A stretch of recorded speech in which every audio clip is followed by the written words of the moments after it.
दोस्तों, स्वागत है आपका मेरे YouTube चैनल इंग्लिश बाबू पर। और आज मैं फिर हाजिर हूँ आपके साथ एक नई स्टोरी लेकर। और दोस्तों, आज जो स्टोरी मैं आपके लिए लाया हूँ ये एक मॉरल स्टोरी है। बहुत ही मज़ेदार अच्छी कहानी है, बहुत ही अच्छे मॉरल के साथ।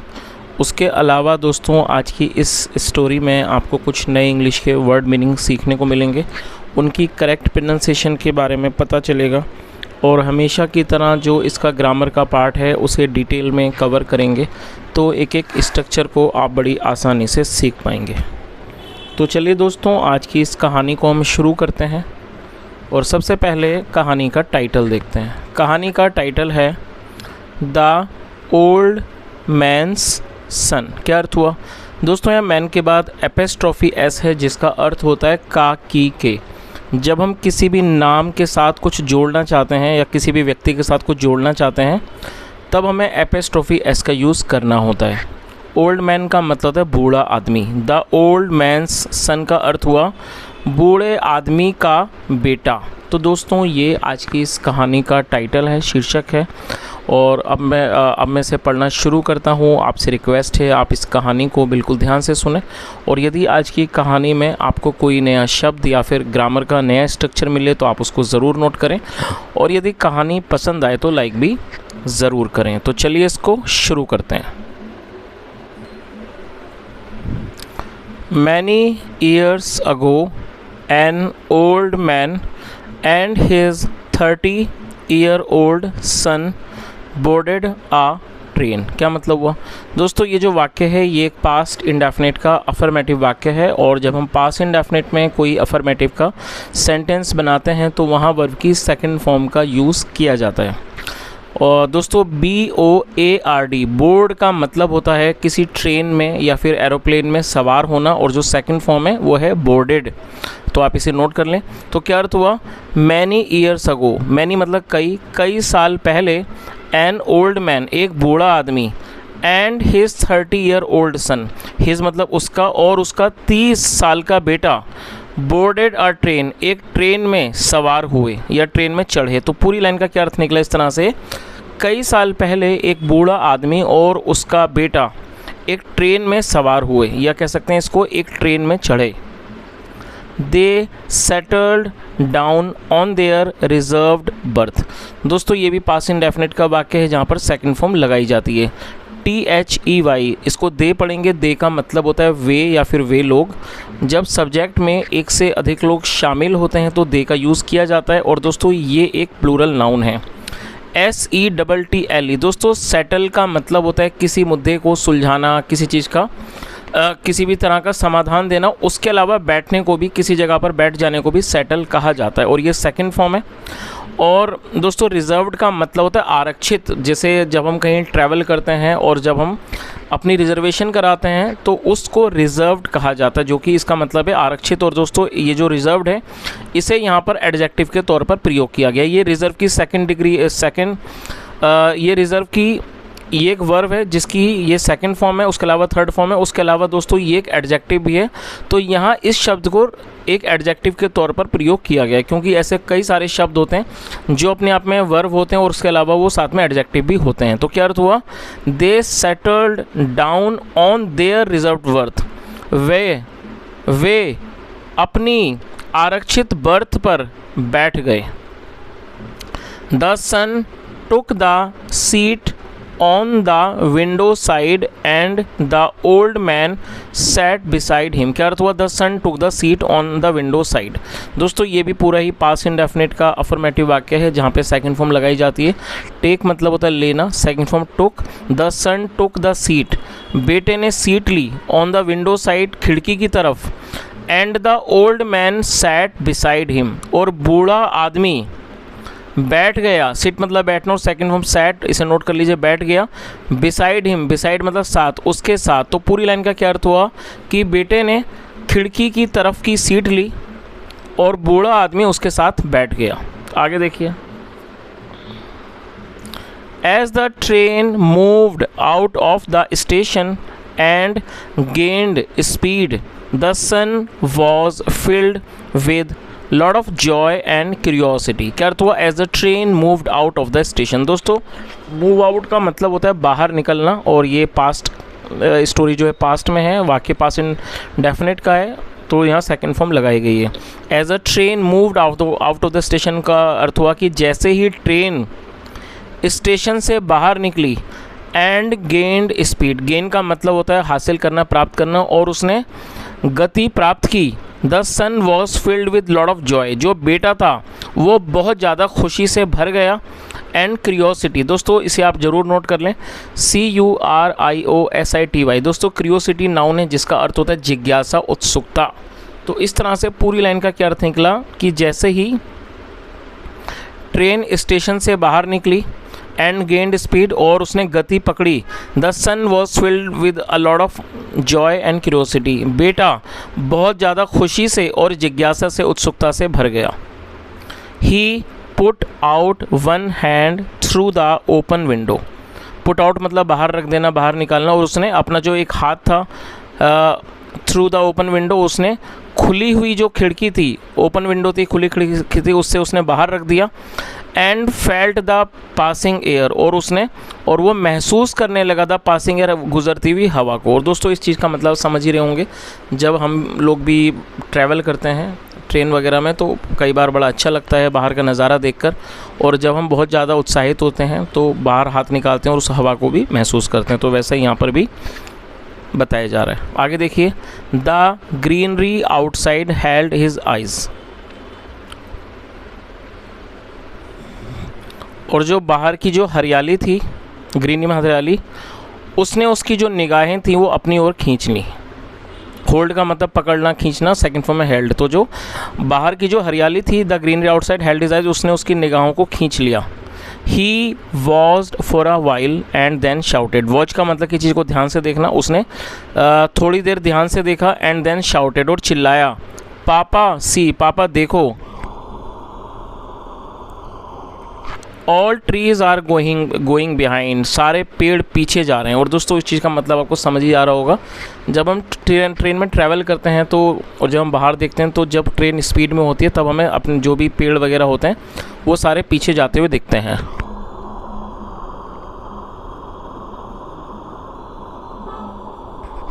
और दोस्तों कहानी को अच्छे से समझने के लिए चित्र देखना भी ज़रूरी है। चित्र देखने से मनोरंजन भी होता है, साथ में कहानी को भी और अच्छे से समझ में आता है। तो यहाँ पर आप इस चित्र के माध्यम से इसको समझ सकते हैं कि यहाँ पर ये जो बूढ़ा व्यक्ति है, बुज़ुर्ग आदमी है, किस तरह से अपने 30 साल के बेटे के साथ ट्रेन में सफ़र कर रहा है, और जो बेटा है वो बहुत ज़्यादा इस सफ़र से एक्साइटेड है और वो अपने पिताजी को हर चीज़ बता रहा है। चलिए आगे देखिए। There is so much more to see, said the old man, smiling as he lovingly patted his son's shoulder. क्या अर्थ हुआ? There is so much more to see. अभी देखने के लिए बहुत कुछ है। said the old man, बूढ़े आदमी ने कहा। smiling, मुस्कुराते हुए।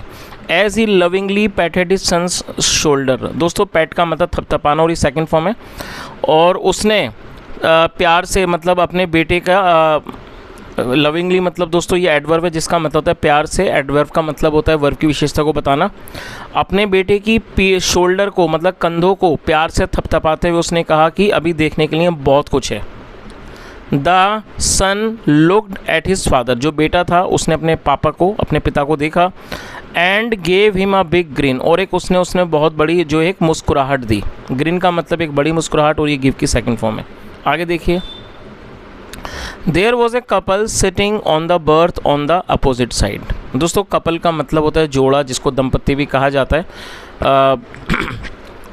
तो क्या अर्थ हुआ? There was a couple sitting on the berth on the opposite side. Opposite side मतलब सामने की तरफ, सामने की तरफ मतलब विपरीत दिशा में एक जोड़ा या कह सकते हैं दंपत्ति बैठा हुआ था। The conversation between the father and son caught their attention, और जो ये कॉन्वर्सेशन थी दोस्तों, कॉन्वर्सेशन का मतलब होता है बातचीत या कह सकते हैं वार्तालाप। ये जो बातचीत थी बिटवीन द फादर एंड सन, पिता और बेटे के बीच में, कॉट देयर अटेंशन, उसने उनका जो ध्यान था, अटेंशन थी, वो उसने खींचा।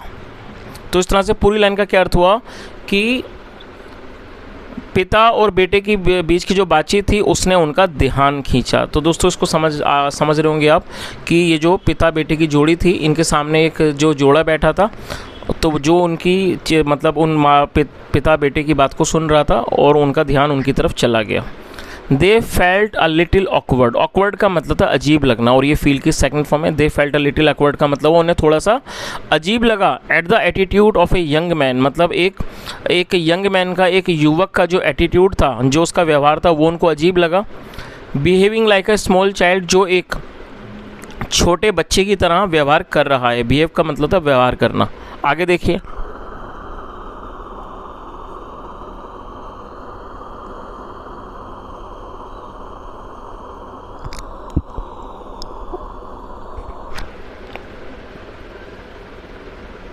The son, who had not stopped observing the passing trees, hills and villages, suddenly shouted, "Papa, do you see the pond and the animals?" क्या अर्थ हुआ दोस्तों? बड़ा सेंटेंस को थोड़ा थोड़ा करके मैं ट्रांसलेट करूँगा।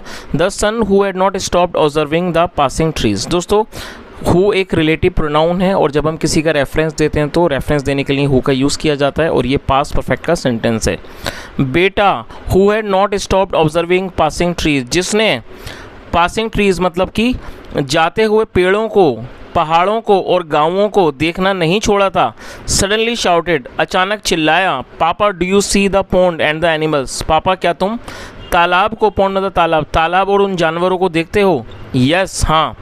आई डू, मैं देखता हूँ। द फादर रिप्लाइड हैप्पीली, पिता ने खुशी खुशी जवाब दिया। चलिए आगे देखिए।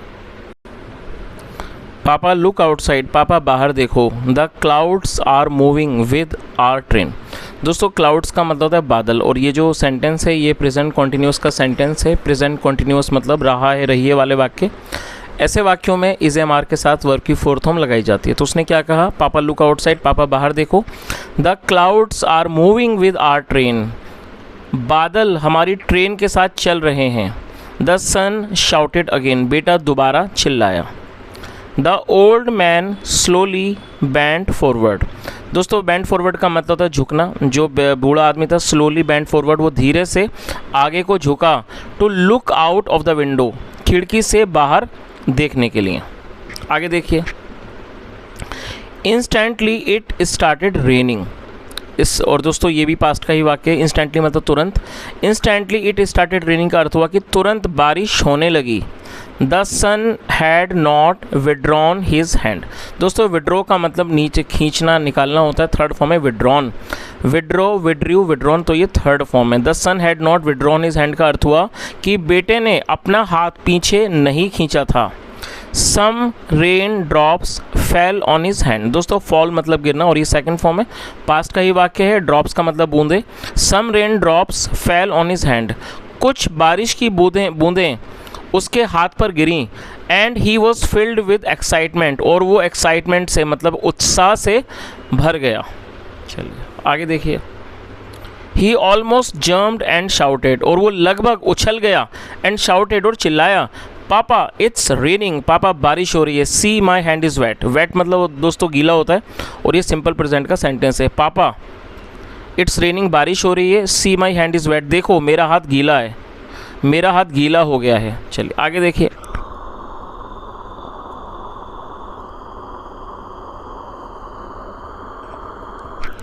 The old man held his son's hand and slowly pulled it inside. दोस्तों होल्ड का मतलब पकड़ना, थामना, second form held. The old man held his son's hand, बूढ़े आदमी ने अपने बेटे के हाथ को पकड़ा। And slowly pulled it inside, और धीरे से उसे अंदर खींच लिया। और ये पुल मतलब खींचना, और ये सेकंड फॉर्म है पुल्ड। ही सेड, उन्होंने कहा, सन बेटा, your hand is really cold, बेटा आपका हाथ बहुत ठंडा है। Do not keep it out of the window any more, अब इसे खिड़की से बाहर मत रखो। द सन नॉडेड, नॉड का मतलब होता है हाँ में सिर हिलाना। जो बेटा था उसने हाँ में सिर हिलाया। Then the old man got up. दोस्तों गेट अप का मतलब खड़ा होना, और ये सेकंड फॉर्म में पास्ट का ही वाक्य है, इसे नोट कर लीजिए। Then the old man got up, फिर बूढ़ा आदमी उठा। And pulled down the window pane. दोस्तों पुल डाउन का मतलब होता है खींच के किसी चीज़ को नीचे लाना। Pull down the window pane, और उसने जो विंडो पेन था उसको नीचे किया। टू क्लोज द विंडो, खिड़की को बंद करने के लिए। और दोस्तों आप इस बात को समझ रहे होंगे, जो ट्रेन वगैरह में हम ट्रैवल करते हैं तो जब बारिश होती है तो उसमें उसको खींच करके जो वहाँ जो विंडो होती है उसको बंद किया जाता है, जिसमें कांच लगा होता है, जिससे जो बारिश का पानी है वो अंदर नहीं आता। आगे देखिए, undisturbed the son continue to look out of the window. Undisturbed का मतलब होता है किसी चीज़ से डिस्टर्ब ना होना, और जो बेटा था वो बिना किसी डिस्टर्बेंस के अनडिस्टर्ब्ड हुए, मतलब बिना अनडिस्टर्ब हुए उसने बाहर देखना, खिड़की से बाहर देखना जारी रखा। और दोस्तों यहाँ पर आप इस चित्र के माध्यम से देख सकते हैं कि ये जो बच्चा बालक है, बालक ही है एक तरह से, छोटा है, जो किस तरह से मतलब बारिश को ट्रेन में बैठकर अपने पिता के साथ एंजॉय कर रहा है। चलिए आगे देखिए। The couple was watching the young man continuously and they felt that they should give his father some advice. क्या अर्थ हुआ? The couple was watching the young man continuously. दोस्तों ये जो वाक्य है ये पास्ट कॉन्टिन्यूस का सेंटेंस है। पास्ट कॉन्टिन्यूस मतलब रहा था, रही थी वाले वाक्य। ऐसे वाक्यों में वॉज वर्ग के साथ थर्ड फोर्थ फॉर्म का यूज़ किया जाता है। वॉच का अर्थ होता है किसी चीज़ को ध्यान से देखना। जो कपल था, जोड़ा था, was watching the young man continuously, वो लगातार इस युवक को देख रहा था। एंड दे फेल्ट, और उन्हें महसूस हुआ, फील मतलब महसूस करना, सेकंड फेल्ट, दे मतलब उन्होंने, और उन्हें महसूस हुआ दैट कि they should give his father some advice, कि उन्हें उसके पिता को कोई सलाह देनी चाहिए। और दोस्तों शुड का प्रयोग चाहिए के लिए किया जाता है। जब हम कोई भी ऐसा वाक्य बनाएं जहाँ सलाह दर्शाते हैं तो वहाँ शुड का यूज़ किया जाता है। तो इस तरह से पूरी लाइन का क्या अर्थ हुआ कि जो जोड़ा था, जो इस युवक को लगातार देख रहा था, उन्हें ऐसा महसूस हुआ कि उन्हें उसके पिता को कोई सलाह देनी चाहिए। They asked the old man, उन्होंने बूढ़े आदमी से पूछा, कहा, why don't you visit a doctor. दोस्तों विजिट का मतलब होता है कहीं पर जाना। तो उन्होंने क्या कहा? They asked the old man, उन्होंने बूढ़े आदमी इसको कहा, why don't you visit a doctor, आप किसी डॉक्टर के पास क्यों नहीं जाते, and get your son treated, और अपने बेटे का इलाज क्यों नहीं करवाते। The old man looked at them, जो बूढ़ा आदमी था उसने उनको देखा, एंड सॉफ्टली रिप्लाइड, और उसने सॉफ्टली मतलब धीरे प्यार से, और उसने प्यार से जवाब दिया, I have already been to the doctor, मतलब मैं पहले से ही डॉक्टर के पास जा चुका हूँ। We are coming straight from the hospital, और दोस्तों ये कॉन्टिन्यूस का सेंटेंस है, और हम सीधा अस्पताल से आ रहे हैं, एंड गोइंग होम, और घर जा रहे हैं। For the first time in his life, अपने जीवन में पहली बार, my son has got his own eyes, मेरे बेटे को अपनी खुद की आंखें मिली हैं, to see everything around him, अपने आसपास सब कुछ देखने के लिए। चलिए तो दोस्तों अब आपको कहानी यहाँ तक समझ आई गई होगी कि ये जो बालक था, जो बड़े ही मतलब एक विचित्र तरीके से व्यवहार कर रहा था, जो था तो 30 साल का, लेकिन जो उसका व्यवहार था वो एक बच्चों जैसा था। तो इसका रीज़न यही था कि वो पहली बार इस दुनिया को अपनी खुद की आंखों से देख रहा था। इसका मतलब है कि पहले से वो ब्लाइंड था। The couple felt so embarrassed by the old man's reply, जो ये जोड़ा था वो बहुत ज़्यादा एम्बेरेस्ड मतलब शर्मिंदा होना, मतलब इस बूढ़े आदमी के रिप्लाई से, जवाब से बहुत ज़्यादा शर्मिंदा हुआ। इतना शर्मिंदा हुआ that they found it really difficult, कि उन्हें टू सिट देयर, वहाँ बैठना बहुत ज़्यादा मुश्किल लगा। For the rest of their journey, मतलब अपनी बाकी बची हुई जर्नी के लिए वहाँ बैठना उसको मुश्किल लगा, क्योंकि वो बहुत ज़्यादा एम्बेरेस्ड हो गए। चलिए दोस्तों कहानी का जो मॉरल है वो भी देख लेते हैं। Do not draw conclusions until you know all the facts. दोस्तों कंक्लूजन का मतलब होता है निष्कर्ष। हमें निष्कर्ष नहीं निकालना चाहिए until you know all the fact, जब तक आपको कोई भी सारे तथ्य ना पता हों। तो दोस्तों इस कहानी का जो सिंपल सा कह सकते हैं मॉरल है वो यही है कि हमें जब तक सारे फैक्ट्स ना पता हों, जब तक हमें उस चीज़ पर कोई भी नतीजा या कह सकते हैं निष्कर्ष नहीं निकालना चाहिए। तो दोस्तों ये आज की कहानी थी। यदि आपको पसंद आई हो, अच्छी लगी हो, मेरा पढ़ाने का प्रयास भी अच्छा लगा हो, तो आपसे रिक्वेस्ट है वीडियो को लाइक करें, शेयर करें, चैनल को ज़रूर सब्सक्राइब करें। कोई भी सुझाव हो तो कमेंट में ज़रूर बताएं। यहाँ तक बने रहने के लिए thank you so much. Have a nice day. Bye.